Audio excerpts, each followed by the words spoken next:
سب سے پہلا گھر جو لوگوں کی عبادت کرنے کے لیے مقرر کیا گیا تھا وہی ہے جو مکے میں ہے، بابرکت اور جہان والوں کے لیے موجب ہدایت۔ اس میں کھلی ہوئی نشانیاں ہیں، جن میں سے ایک ابراہیم کے کھڑے ہونے کی جگہ ہے۔ جو شخص اس مبارک گھر میں داخل ہوا اس نے امن پا لیا، اور لوگوں پر اللہ کا حق یعنی فرض ہے کہ جو اس گھر تک جانے کا مقدور رکھے وہ اس کا حج کرے، اور جو اس حکم کی تعمیل نہ کرے گا تو اللہ بھی اہل عالم سے بے نیاز ہے۔ اور جب ہم نے خانہ کعبہ کو لوگوں کے لیے جمع ہونے اور امن پانے کی جگہ مقرر کیا اور حکم دیا کہ جس مقام پر ابراہیم کھڑے ہوتے تھے اس کو نماز کی جگہ بنا لو، اور ابراہیم اور اسماعیل کو حکم بھیجا کہ طواف کرنے والوں اور اعتکاف کرنے والوں اور رکوع کرنے والوں اور سجدہ کرنے والوں کے لیے میرے گھر کو پاک صاف رکھا کرو۔ بے شک کوہ صفا اور مروہ اللہ کی نشانیوں میں سے ہیں، تو جو شخص خانہ کعبہ کا حج یا عمرہ کرے اس پر کچھ گناہ نہیں کہ دونوں کے درمیان چکر لگائے، بلکہ یہ ایک نیک کام ہے، اور جو کوئی نیک کام کرے تو اللہ قدردان ہے، دانا ہے۔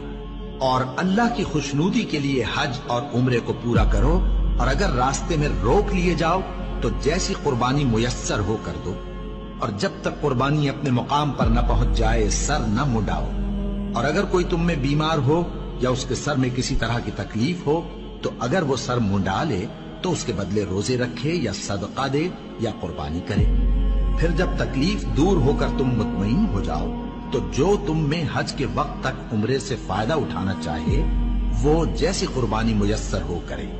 اور جس کو قربانی نہ ملے وہ 3 روزے ایام حج میں رکھے اور 7 جب واپس ہو۔ یہ پورے 10 ہوئے۔ یہ حکم اس شخص کے لیے ہے جس کے اہل و عیال مکے میں نہ رہتے ہوں۔ اور اللہ سے ڈرتے رہو اور جان رکھو کہ اللہ سخت عذاب دینے والا ہے۔ حج کے مہینے معین ہیں جو معلوم ہیں، تو جو شخص ان مہینوں میں حج کی نیت کر لے تو حج کے دنوں میں نہ عورتوں سے اختلاط کرے، نہ کوئی برا کام کرے اور نہ کسی سے جھگڑے،